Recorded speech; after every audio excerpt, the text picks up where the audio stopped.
तिमीलाई यस्तो यस्तो गरेको छौ गर हैन, को छौ प्रत्येक जेन्डरको मान्छेलाई अङ्कल आन्टीहरूलाई एड्रेस गरेको थियो, राइट? सबैलाई त होइन नि त। मैले त्यही भन्दैछु क्या हैन, अलिजाले सबैलाई भनेकै होइन, मैले त्यही भन्दैछु क्या।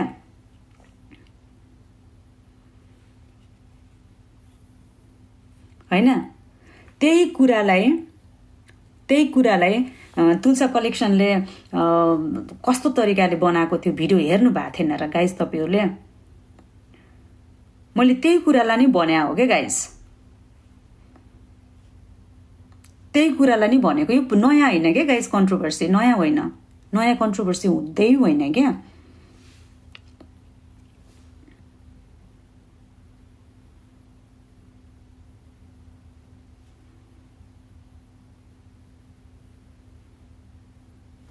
नयाँ कन्ट्रोभर्सी नै होइन क्या गाइज।